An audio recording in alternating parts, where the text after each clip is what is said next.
Hello YouTube, this is another Herotaku review, and today I'm bringing you Day 3 of G1 week, and it's going to be the G1 Horrorcon Snapdragon. Now Snapdragon is my most favorite of the Horrorcons, and one of my most favorite of the G1 Decepticon Headmasters, because he's got a very interesting design, and the fact that he turns into a dragon, and I really liked dragons when I was a kid. Obviously, I wasn't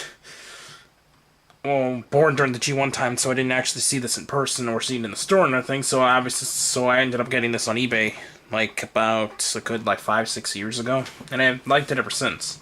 It wasn't a bit pricier site, but since both him and A-Face are like one of the end of the year, pretty much end of the line kind of figures, these things became harder to find, so I could see why it's also really expensive, especially getting complete with complete Headmaster, the guns, and so on. So I really like this design overall, and I'm really glad to pick this up. Now, because it is a G1 Headmaster, he's got the gimmick where you remove the head. As you can see, right here, it says speed, strength, and intelligence. So it's just the normal stat that you see in, I guess, the bio cards and all that. Except this time, they make it so that when you attach the head, it makes it so that you can actually see the bars here. So the bars on mine, well, it pretty much shows you that he's got maximum strength and almost max speed and intelligence. So I really like that gimmick of the Headmasters.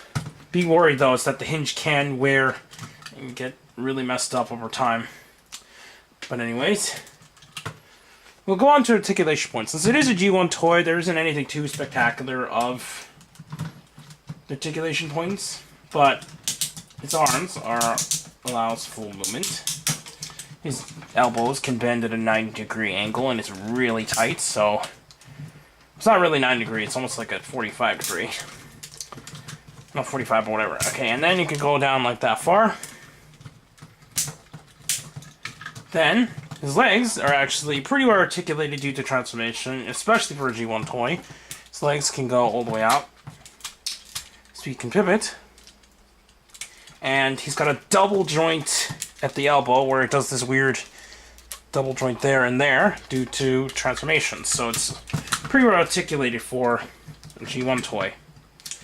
Now, to go on to the little weapons that he has, he's got these two cool purple guns. I really like the design of these, and it's cool that he has two of them. So we're going to take out the side, and now we'll go into the transformation. To transform, obviously you need to remove the Headmaster, and sorry about that, the Headmaster. Then, we're going to transform this first into jet mode. What you're going to do is turn around, turn this piece here, and then lay that flat, so it's only got a full jet there. Bend it so that these are completely straight. And then here, all you need to do is just collapse the feet and bend this all the way around so that it lays flat as well. Pull out the fins, and there you have Snapdragon in his jet mode. Now in this mode he does have small wheels at the bottom, so it allows you to kind of roll it across the table. Doesn't really do too well, but it does roll. I realized that this hinge actually got kind of wear over time already. Kind of sucks. It wasn't used to be that bad. What you can do, obviously, is that on the sides, you can actually just attach the guns. So you can get it all armed up. Like this. And then, what you can also do, which is cool, is let's quickly look at Krunk here. You transform him by pushing this little panel here, turning it around, and then just opening up the legs, and there you have Krunk in his rope mode. Now, Krunk is articulated in the arms, but they're rather tight, so I don't want to move them too much. You kind of bend them like this with a double joint there as well. You can even do it individually, but that's mainly due to transformation. Now, what's cool is that he can actually make him pilot him in jet mode, and he actually closes the cockpit, so it's cool. That's what I really liked about both Snapdragon and A-Face, that unlike the other G1 Headmasters, these were triple changers, and they're also monster bots at the same time, and other things. So it's pretty much got a lot of play value, especially for a G1 toy. Now, this mode is obviously a jet. It's a very generic looking jet. It's got a rub symbol, obviously, since it's G1. Shows the Decepticon logo there. And I really like this jet mode, actually. It's a very cool, sleek kind of jet. Now, to transfer into Beast mode, what you're going to do is remove Krunk from the cockpit. Close it up. Move the guns. And then, just close up the fins. Push this down and it kind of just sits it like that. Turn this around. Open up this piece here. Okay, it's basically this little thing inside there that you pull out. And then, turn the legs, so they face that way. Turn this entire component around, but before you do that, you close that flap. Make sure that you turn this piece around so that it faces outward like this. Then you push down the leg panels, the leg is using the double joint. So now it looks something like that on both sides, so let's do that quickly. So it looks like that. Then what you're going to do is pull these around, then pull up the hands. And to finish out the transformation, what you're going to do next is pull up the little feet panels like you do in robot mode. Take Krunk, close it up, and as you can see, he becomes his head in this mode, and you just attach it there, and there you have Snapdragon in his Beast mode. Now, it's some kind of dragon / weird dinosaur-like robot. Well, not robot, yeah, robot. It's pretty cool, actually. It is a bit of the big and bulky side, but I really like what they were trying to get at with this character. It's cool also is that in this mode his mouth is articulated, so it's kind of looks like he's chomping down on some Autobots. Then what you can do is take the guns, and up here there's little holes up there. You can just plug it up there, you get them all armed up. So yeah, that's pretty much Snapdragon in a nutshell. It's pretty cool. His tail's a little articulated, I guess you could say.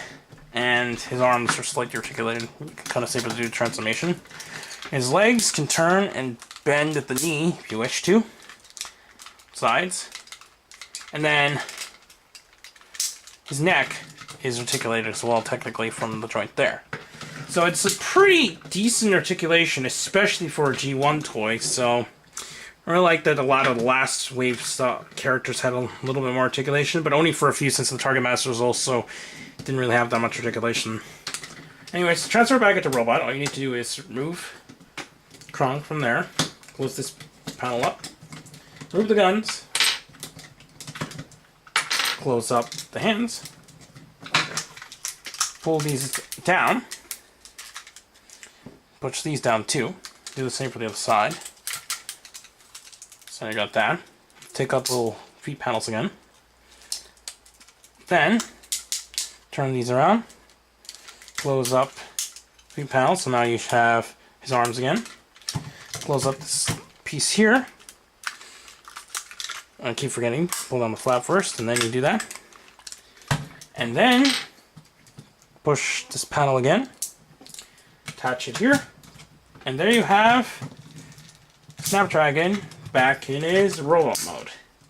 Now, isn't too much to expect since it is a G1 toy, but for the time that it was released, this is actually a pretty well made and decent figure.